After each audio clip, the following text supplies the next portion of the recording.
Meet Haruto, your average high school student, or rather, the complete opposite of average. Bullied by everyone, from the jocks to the janitors, Haruto's brilliant solution is to lock himself in his room, becoming a total hermit. Unsurprisingly, he forgets to eat and, in a tragic twist, dies alone in his room like a total fool. But wait, there's more. Instead of the afterlife, Haruto gets a second chance at life. A being, with a soft spot for hopeless cases, tells him he'll be reincarnated in a new world, with powers no less. Looks like this loser might just get a shot at redemption, or at least a more interesting way to mess up. Haruto's second chance at life begins with a bang. He's reborn into a fantasy world as a freaking prince. The same guy who starved himself in a room is now royalty. His dad's the king, and his mom, she's known as the Flash Princess. Sounds pretty cool, right? To top it off, Haruto's got the royal insignia on his tiny baby body, which means he's supposed to have some massive magical powers. But when it's time for his magical assessment, the results are less than impressive. Haruto scores an embarrassing 02 out of 02. Not exactly the magic prodigy they were hoping for. The king, clearly disappointed, declares, "This kid's only good for barrier magic." Looks like even in a new world, Haruto's still the reigning champion of underachievement. The king, embarrassed to be associated with such a disappointment, decides to get rid of the baby. Our little Haruto is already bracing himself for another visit to the afterlife. Luckily for him, the king tells someone to dump him in the forest where he can die off.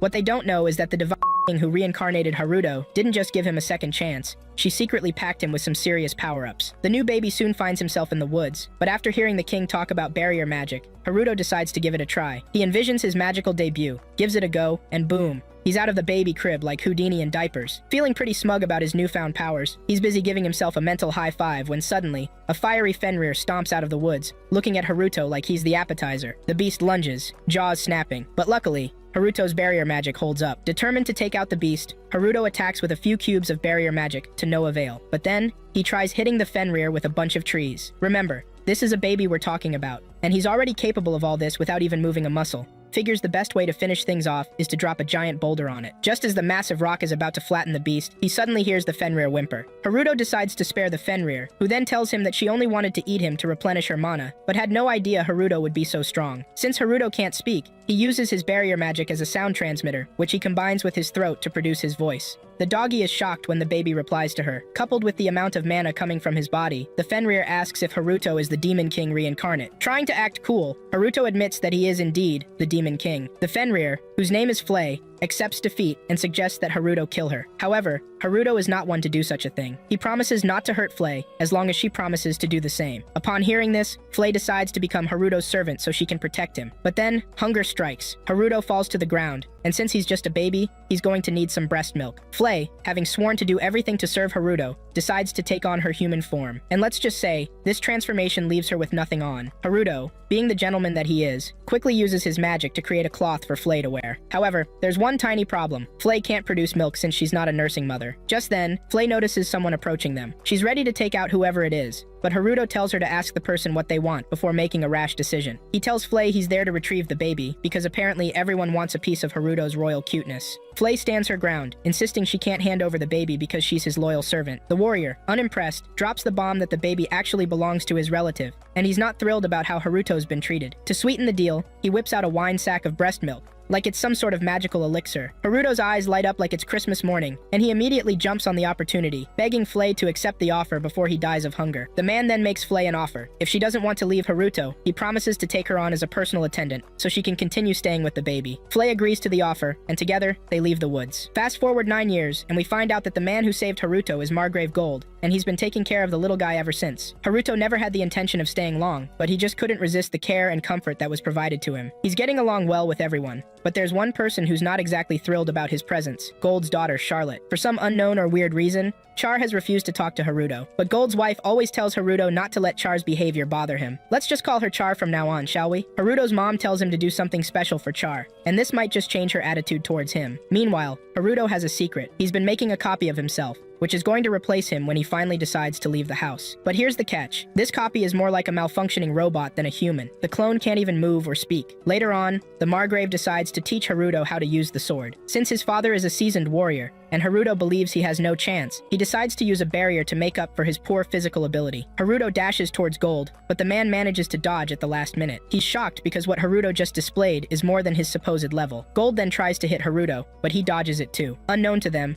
Haruto actually has a level of 1002, but their magical assessment bulb can only read in the hundreds, which is why they couldn't get his true power level. That night, Gold tells his wife that Haruto is pretty strong, and he suspects the boy might be a returned demon. There's a myth in the royal family that one of them once lay with a demon, and this is why they give birth to a demon baby once in a while. Gold wants to believe that Haruto is this child, and that's the reason he's so strong. Nonetheless, he doesn't care, because he just wants to give Haruto a good life. While they're talking about this, Char is hearing everything, because she's not asleep yet, contrary to what her parents believe. Disaster strikes when Gold and his soldiers return wounded and battered from an expedition, ambushed by thieves. Haruto is heartbroken to see his father in this state, and he secretly sets out to heal the wounded. But that's not all. Haruto also plans to deal with those who dared to harm his family. That night, Haruto uses his magic to create a surveillance system that searches for the thieves. He soon finds them, and accompanied by Flay, Haruto sets out to wipe out the culprits. Unknown to them, Char sees them as they're flying away from the castle. The thieves are having a grand old time in their fort when Haruto shows up. He's not there to mess around, and without wasting any time, he renders the leader of the thieves immobile while questioning him. Turns out, they're from the neighboring empire, but they were hired by someone to cause chaos in Gold's province. After obtaining all the info, Haruto tells Flay to burn down the fort, and she happily lets the chaos loose. Flay burns down the entire fort, leaving no one alive. But now,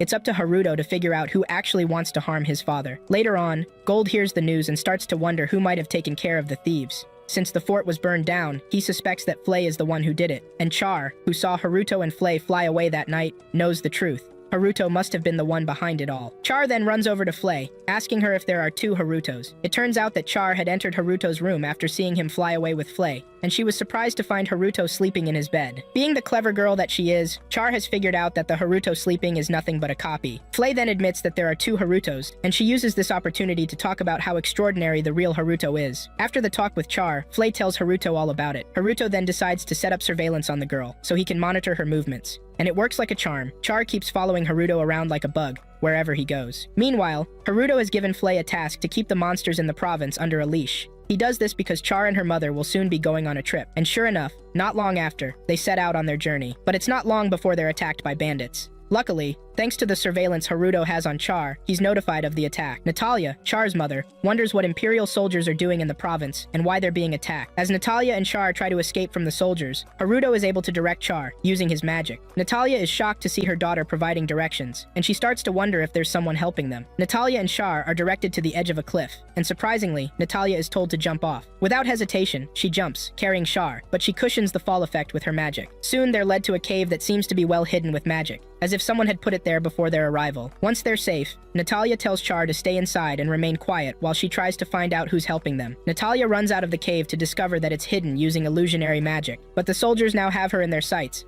and there's no escape. Natalia's not ready to be captured, so she brings out a knife, ready to terminate herself. Thankfully, Haruto arrives just in time to stop his mother. However, she gets knocked out due to the speed at which Haruto comes in. Haruto's angry that the soldiers tried to touch his mother, and this can be heard in his voice. With just one attack, he knocks back the soldiers before carrying Natalia to the cave. He's about to turn away when Char calls his name, foolishly exposing the secret he's been trying to hide. Char now knows who he is, and there's no hiding it again. This is the first time Char will be talking to him, and when she asks if Haruto is a hero, he decides to play along. Haruto takes on the title of Hero of Justice because of his sister. Later on, Gold learns of the attack but is thankful that they're safe. Haruto almost gives himself away when talking to Gold, but he manages to salvage the situation before it's too late. When Char returns home, everyone's shocked to see her run to her brother to hug him. This is the first time she's gotten close to Haruto, and none of them knows that Char now knows his secret. Char starts getting closer to Haruto, and she even barges into his room without knocking. She finds Haruto's surveillance system and becomes interested. When she learns that Haruto is studying ancient magic, she gets even more intrigued and tells him there are books about it in the library. She drags Haruto there so they can both study, and Char even prefers to sit on his lap while reading. How cute. While they're in the library, Haruto mentions the concept of anime, and Char immediately becomes interested. She demands that Haruto tell her everything about it, and after he does, Char only becomes more fascinated. Because of this, Haruto is forced to use his magic to create the internet in his room, so he can get a connection to his former world and stream anime for Char to watch. Char finds an anime that suits her taste, but since the movie is in Japanese, she finds it hard to understand. Being the genius that she is, Char learns the language in no time, She soon gets so engrossed in watching anime that Haruto has to restrict her to only 3 hours of TV per day. At dinner, Charlotte keeps dozing off because she's not sleeping well, and when her parents ask what she's been up to, she reveals she's been learning ancient magic with Haruto. Charlotte is so in love with anime that everything she does and says is in line with it. She's basically an anime otaku at this point, spending all her time with Haruto and even sleeping in his room. Natalia is only happy that everything she wished for is now happening. She's glad Char is getting closer to Haruto, just like she wanted. Later on, Gold and his men leave the castle to take out some thieves. Char is worried her father might get hurt, just like last time, but Haruto assures her that Gold will be fine. Little does he know, he's just put himself in a position he doesn't want to be in. Char uses this opportunity to ask Haruto to show her how he uses his powers. She wants him to fight the thieves, and on top of that, she wants him to transform into an anime character. Haruto is forced to do what his sister wants, and he transforms into a black knight with his face covered. Char wants to follow Haruto to the fight scene, but he refuses, suggesting instead that he shows her his exploits using the surveillance feed. Charlotte agrees, since Haruto's only trying to protect her. Haruto soon flies off to find the thieves, and he locates them in no time. Without wasting a moment, he takes them out while his sister watches. Haruto's still rounding up when his father shows up. Gold is surprised that the Black Knight took out the thieves all by himself, and he's impressed. He asks the knight what his goal is, and Haruto, after some thought, decides to go with justice. He tells Gold that he's fighting for justice and suggests that Gold spread the word about him. With that, Haruto takes his leave, leaving Gold to wonder just who the guy is. Haruto keeps going into battle, and his alter ego identity becomes known throughout the province. At the same time, Charlotte is impressed, considering her brother to be her hero. Soon afterward, Haruto is able to get his clone to talk. He's turning 10 that year, which shows how many years he spent trying to make the clone perfect. Haruto's glad he finally got it to work, because now he can go back to his former life of being a shut-in, staying indoors all day without doing anything. He believes his clone will be able to cover for him while he enjoys his lazy routine. Char soon learns about Haruto's clone too, since she spends most of her time in his room. Shortly afterward, the castle receives a visit from the prince, Laius, and Princess Marianne. These two are Haruto's blood siblings, but the three don't know it yet. Laius is a rude brat who wants everyone to bow to him, and when he senses a bit of disrespect coming from Haruto, he demands that they have a duel. Gold tries to tell Laius that this is a bad idea, but the brat won't listen. He insists on the duel, and when Haruto uses his assessment to check Laius's level, he finds out the prince is already at level 9, with the maximum capacity to reach level 40. Quite high, considering the highest recorded level in this fantasy world is 77. The duel begins, and Laius wastes no time in coming after Haruto, but Haruto has already augmented his body to make sure he doesn't feel pain. Laius starts beating him around, and when he gets bored, he screams at Haruto to fight back. Haruto gets serious and beats Laius around like a baby. The prince goes crazy and tries to attack Haruto with fireballs, but he ends up absorbing everything. Laius surrenders when Haruto threatens to hit him with all the fireballs he's absorbed. Laius is left embarrassed, and after the duel, Marianne apologizes on her brother's behalf. But Haruto couldn't care less. He's only concerned about his biological parents, who might be trying to look into him after they discarded him like trash. Flay eagerly volunteers to join Haruto on his crime-fighting missions. Although Haruto would have preferred to work alone, Char wants to see them together, so he has no choice but to bring Flay along as a sidekick. Flay dresses up in a red costume with a mask to conceal her identity. Flay becomes so immersed in the thrill of crime fighting that she recklessly burns their enemies, unaware that Char is watching their every move. When they return home, Char expresses her delight and tells Haruto that she would like him to continue fighting crime alongside Flay. Even though Haruto is reluctant, he has no choice but to comply, as Char is happy to see them working together. Meanwhile, Laius is still nursing the humiliation he suffered at the hands of Haruto. Bitter and resentful, he is waiting for an opportunity to seek revenge. Soon Laius sends an invitation to Char, asking her to join him on a tour. Haruto becomes suspicious, wondering what Laius's true intentions are. That night, Haruto decides to investigate the tour route to ensure Char's safety. During his investigation, Haruto stumbles upon a group of people in black robes gathered around a magic circle, performing a summoning ritual. Determined to uncover their plans, Haruto approaches the scene, but the summoners quickly detect his presence and attack him without provocation. Haruto easily fends off the summoners' assault, but they refuse to give up. They summon a horde of skeleton soldiers from the magic circle to attack Haruto. Although Haruto swiftly takes down the skeletons, he realizes that they can reassemble themselves, posing a formidable challenge. Haruto takes a closer look and notices that the skeletons have red gems embedded in their chests. Using his magical abilities, Haruto infiltrates these gems and overrides the magic formula controlling the skeletons. With this, Haruto gains control of the skeleton soldiers and sends them to attack the summoners. Undeterred, the leader of the summoners pulls out another card, a terrifying golem. The massive creature knocks Haruto against a tree, making the summoners believe they have the upper hand. However, Haruto quickly realizes that the golem also has a red gem on its chest. Employing the same technique, Haruto overrides the golem's magic formula, taking control of the powerful creature and turning it against the summoners. Haruto then confronts the summoners, demanding they reveal their leader. The summoners refuse to cooperate, so Haruto threatens to bury them alive. Fearing for their lives, the summoners immediately change their tune and offer to tell Haruto what he wants to know. The leader confesses that they are the queen's personal summoning unit, ordered to summon beasts to attack a party taking place the next day. Haruto is shocked to hear this, wondering why the queen would want to harm anyone in the province. His shock turns to fury when he learns that the queen has been sending thieves and assassins after Char and her father, all in a bid to protect her own status and power. Haruto is furious upon learning the queen's sinister plans, but he manages to keep his composure. He vows to protect his family from all threats, even if that means standing up to his own biological mother. The following day, Haruto and Flay join Char on the tour. During the carriage ride, Marianne bombards Haruto with a barrage of questions, seemingly intrigued by him after their previous encounter. Char and Lias are shocked to learn that Haruto and his sister sometimes bathe together, which Marianne deems improper and undignified. When they arrive at the grain field, the children step out to explore, while Haruto stays behind to talk to his father. Haruto indirectly asks his father why the queen would want Char dead. His father reveals that the queen's goal is to wipe out their family, and as the ruler, there is little they can do to retaliate. Haruto wishes the queen would just perish, but his father explains that there is more to the story. Apparently, the king is not the same as he used to be, and there are others who would like to seize the throne. However, the queen's power has kept them in check. It turns out that the queen was a brave warrior who defeated the demon lord during a war 2 years before Haruto's birth, earning her the title of the Flash Princess. After the war, she married the king, and they were adored by the people. Hearing this, Haruto asks his father why he doesn't become the king, but Gold replies that he is not a political person. However, Gold believes that Char will be a wonderful leader when the time comes, and he begs Haruto to keep her safe until then. Haruto decides it's time to put his mother in her place and stop her from coming after Char. The queen is punishing her soldiers for their failure when the Black Knight, Haruto, bursts into the room. Haruto swiftly takes out the soldiers, leaving only the queen to face him. The queen is confident in her abilities and believes she can deal with Haruto. She uses her magic to envelop Haruto in a sphere of water, attempting to drown him. However, Haruto easily breaks free from the watery hold. Undeterred, the queen attacks Haruto with powerful fire magic, trying to reduce him to ashes. But to her surprise, Haruto remains unharmed. Haruto retaliates with a quick magical assault, which the queen manages to block.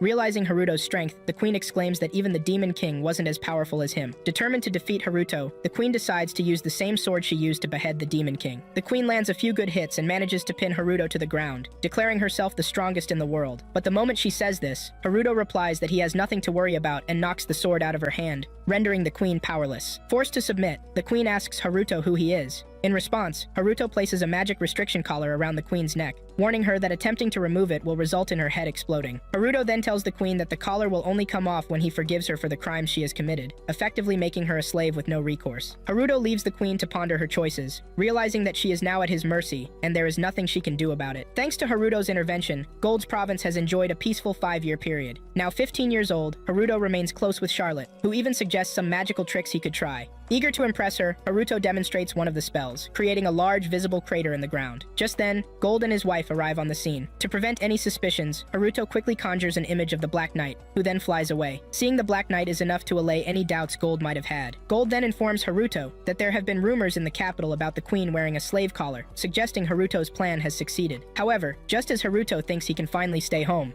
his father delivers some unexpected news. Haruto will be attending the academy in the capital. Gold explains that he tried to stop it, but the decision was out of his hands. It seems Haruto has no choice but to go to the capital. Haruto later learns that the king himself has written a recommendation letter to the school, ensuring Haruto's acceptance. To Haruto's shock, Lias will also be attending the same academy, apparently wanting to befriend Haruto now. Despite this, Gold warns Haruto to be cautious, as the queen might be behind these developments. Haruto realizes he will have to navigate the challenges of the capital, while keeping a watchful eye on the queen's machinations. Gold informs Haruto that he will need to take an attendant with him to the capital when he leaves. Flay is not an option, so Gold gives Haruto some time to think and choose someone. Haruto already has a plan to send his copy to the school instead of going himself, but the copy is as stubborn as can be. It's going to take some convincing before he agrees to Haruto's proposal. The copy wants to enjoy the life of a shut-in and is reluctant to leave. After some persistent persuasion and assurances from Haruto that he'll keep the copy safe, the copy finally agrees to go to the school. Haruto then reveals the secret shut-in house he's been building for the past 5 years, a cozy log cabin not far from the castle, where he plans to spend his time away from civilization. Haruto has equipped the house with everything he needs, but there's one tiny problem.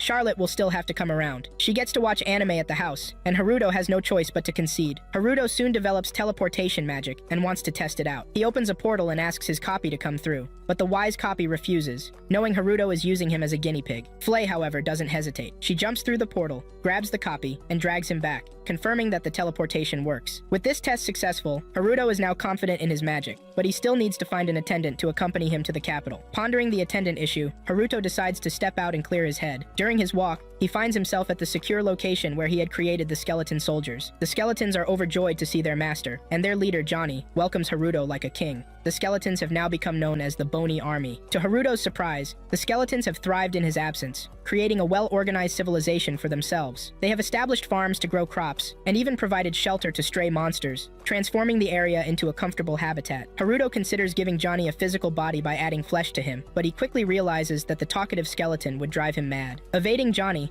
Haruto sits by the lake to relax, and that's when the golem, whom he has named Gigan, appears. Desperate for an attendant, Haruto briefly considers Gigan, but he knows the massive golem would be unsuitable. When Haruto returns to his log house, Charlotte informs him that she has come up with a name for the Black Knight, Shiva, inspired by an anime character. Charlotte also dubs the skeleton's habitat Pandemonium. Haruto reluctantly goes along with Charlotte's naming choices, realizing he has no choice but to embrace her enthusiasm and creativity. Meanwhile, a powerful blue dragon, classified as a blizzard dragon due to its ice powers, is attacked by a group of adventurers. Though the dragon manages to escape, it ends up crash landing near the border of Gold's province. Gold informs Haruto about the situation, asking him to investigate the dragon, as it might pose a threat to their lands. Flay is initially reluctant to help, considering the dragon a coward for not supporting the demons during the war against humans. However, Charlotte is able to change Flay's mind, and she becomes eager to confront the adventurers who are pursuing the dragon. Haruto and Flay set out to find the wounded dragon. Thanks to Haruto's surveillance system, they easily locate the dragon's position, but the adventurers are also closing in on the same spot. Flay and Haruto rush to the scene, arriving before the adventurers can attack the already weakened dragon. Flay, true to her fiery nature, uses her magic to punish the adventurers. The dragon, feeling threatened, defensively freezes Haruto in ice, but Haruto easily breaks free, understanding the dragon's reaction given its recent ordeal. Haruto assures the dragon that he is there to help,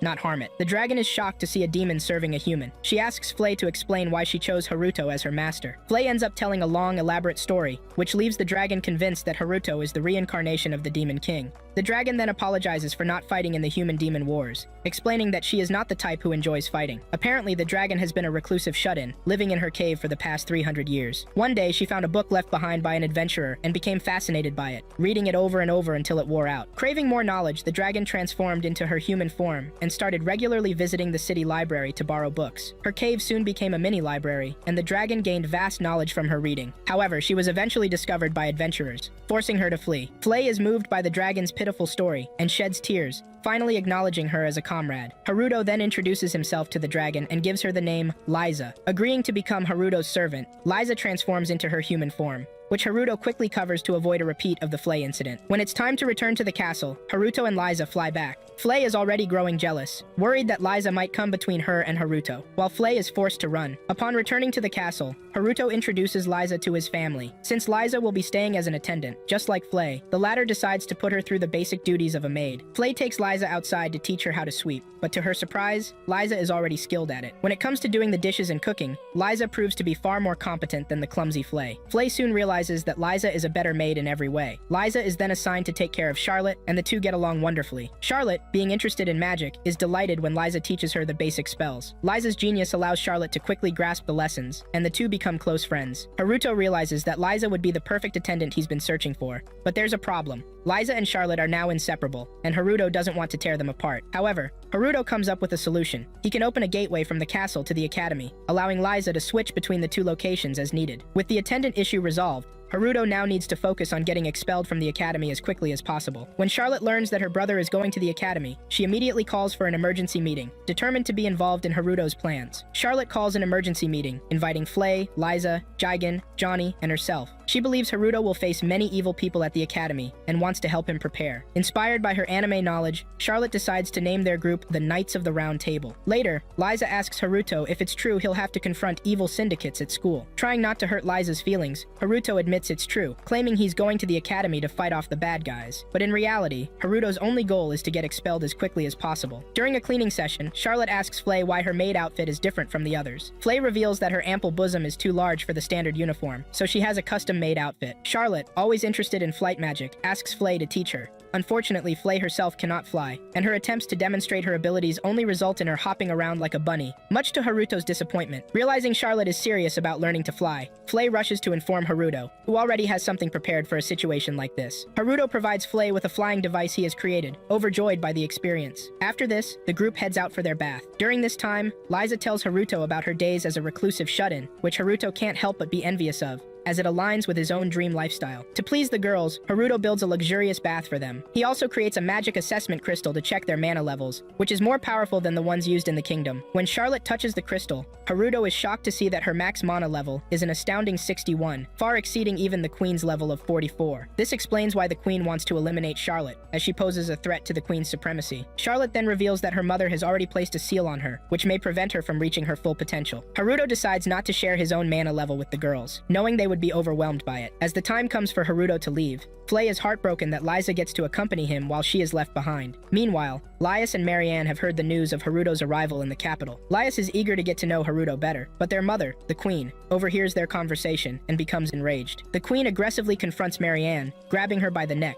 She then turns her attention to Lias, ordering him to spy on Haruto and report back on any connection between the boy and the Black Knight. Lias reluctantly agrees, fearing for his sister's safety, but he is also worried about Haruto's well-being, wondering if the queen has dragged him into something dangerous. Unaware of the queen's machinations, Haruto has installed a teleportation door in the capital that connects to his log cabin. When it's time to leave, Haruto departs with Liza, while Charlotte stays behind with Flay to keep an eye on her. As Haruto and Liza make their way through the forest near the capital, they spot a carriage being chased by an evil bison. Haruto considers ignoring the situation, but he knows Charlotte would never forgive him if she found out. Transforming into the Black Knight, Haruto rushes to help the carriage being chased by the evil bison. He uses his barrier magic to keep the carriage from tipping over. Among the passengers is a white-haired girl, whom Haruto deduces is a strong individual. The white-haired girl attempts to take on the bison, successfully blocking its initial attack. However, the second attack is about to overwhelm her when Haruto quickly intervenes and easily defeats the bison. The girl is amazed by the knight's immense power. Haruto heals the girl's injuries instantly, and the grateful passengers thank the Black Knight for his heroic actions. Realizing the situation is now safe, Haruto takes the bison back to Pandemonium, where it can live with Johnny and the other skeletons. Continuing on to the capital, Haruto and Liza arrive at the academy, where they find a large crowd of students trying to register. Haruto is then buried in a mountain of paperwork, nearly exhausting himself by the end of the day. Returning to his log house, a weary Haruto is greeted by Charlotte, who wants Flay to prepare a meal. To avoid the hassle of cooking, Haruto uses his magic to conceal Flay's animal features, and the group heads to a restaurant in the city. After their meal, Charlotte unveils a map of the city and assigns everyone to scout specific locations, determined to uncover any evil syndicates in the area, taking her self-appointed role as protector very seriously. Haruto finds himself paired up with Charlotte, and the young girl immediately attributes this to them being on a date. This hits Haruto hard, as it's been a long time since he's last gone on a date. In fact, he's never been on one before, being the reclusive shut-in that he is. Haruto's heart races, considering this his first ever date. The two enjoy strolling through the streets, checking out various items. Suddenly, they run into the white-haired girl Haruto had saved earlier. Sensing the enormous mana emanating from Haruto, the girl asks if they've met before. Haruto denies this and claims his mana level is quite low. After the girl hurries off, mentioning she has an interview to attend, Charlotte tells Haruto that there's something peculiar about her. Charlotte believes the girl is no ordinary person, and Haruto agrees with this assessment. Haruto is required to take a proficiency exam to enter the academy. He considers using his clone to take the test, but the clone refuses. Resigned, Haruto decides to take the exam himself. At the academy, Haruto meets the examiner, who takes him to a hall to write the entrance exam. Haruto plans to intentionally write incorrect answers, hoping to be rejected from the school. On the first page, Haruto fills in no clue as his responses. For the remaining questions, he mixes correct and incorrect answers, trying not to arouse suspicion. After Haruto completes the exam, the examiner takes him to meet the professor who will grade the papers, a diminutive woman known as Professor Tear. When Tear threatens to easily reject Haruto if he doesn't perform well, Haruto's reaction tells her that he's ready to go home. However, as Tear checks Haruto's answers, she is impressed to find that he has answered them all correctly. Instructing Haruto to touch the magic assessment ball, Tear is shocked when the ball suddenly explodes, unable to contain Haruto's immense magical power. Impressed by this display, Tear decides to take Haruto under her wing, as she is a professor of ancient magic and believes Haruto has exceptional talent in this field. Despite Professor Tear's offer to take him under her wing, Haruto refuses and quickly leaves her office, not wanting to entertain any more ridiculous proposals. Back home, Haruto informs his clone about the day's events. The clone assures Haruto that he will do everything in his power to ensure Haruto's expulsion from the academy. Before the clone departs for the entrance ceremony, Charlotte gives him a magical revolver to protect himself in case of trouble. During the ceremony, Haruto's clone rushes to the dorms, hoping to avoid any incidents. He runs into the white-haired girl from earlier, and the student vice president, who takes an interest in her. The vice president orders the girl to bow to him, but she is confused by the request. Trying to escape the situation, Haruto's clone lies about having stomach issues, but the vice president sees through the deception. When the vice president attacks the clone with magic, The defensive barrier Haruto had set up protects him from harm, shocking the vice president and making him even more suspicious. The white-haired girl apologizes for the trouble, and Haruto's clone decides to use the magical revolver Charlotte had given him. He fires the weapon at the rude vice president, then takes the opportunity to flee to the dorms and inform Haruto of the incident. Later that day, Haruto receives a duel challenge from the student vice president. Haruto reluctantly accepts the duel challenge from the student vice president, knowing he has no choice. Meanwhile, the white-haired girl, feeling responsible for the situation, decides to intervene. That night, Haruto monitors the surveillance system and sees the girl going to the vice president's house. She pleads with him to forget about the duel, but the vice president refuses, claiming he was ridiculed by Haruto. The vice president then suggests the girl do something to gain his favor, telling her to strip in front of him. Desperate to protect Haruto, the girl agrees, much to Haruto's horror. The Black Knight suddenly appears, transporting the girl and the vice president to another dimension. Haruto helps the girl redress, then turns his attention to the vice president, whom he punishes by placing a vice on him, a magical restraint that prevents him from using magic or taking it off until he calls off the duel with Haruto. With the vice president left to suffer the consequences of his actions, the Black Knight and the white-haired girl disappear, leaving the vice president no choice but to back down from the duel. News of Haruto's confrontation with the student vice president quickly spreads across the academy, much to Haruto's dismay. Now, Professor Tear is actively pursuing him, desperate to have Haruto join her in the research curriculum, where students focus on academic study rather than becoming knights. Tear explains to Haruto that the academy has two distinct paths, one for aspiring knights and one for those devoted to research. Eager to have Haruto under her tutelage, Tear tries to recruit him. Just then, Lias and Marianne arrive, surprising Haruto. Lias has been working out, and his muscular physique catches Haruto off guard. The royal siblings inform Haruto that they too have enrolled at the academy, but they have no interest in joining Tear's crazy research program. Seizing the opportunity, Haruto escapes the situation by grabbing the white-haired girl and taking her to a private location. There, the girl reveals that she can see through Haruto's disguise. She noticed the lack of magical aura in the Haruto she met previously, realizing he is not the same person. Impressed that the white-haired girl can see through his clone's disguise, Haruto asks her if she is a demon. She assures him that she is not, and then reveals what's truly been troubling her. She has never had a friend before. Without hesitation, Haruto agrees to be her friend, realizing they both share the experience of lacking close connections. The girl explains that she was abandoned as a baby due to her ability to speak from birth,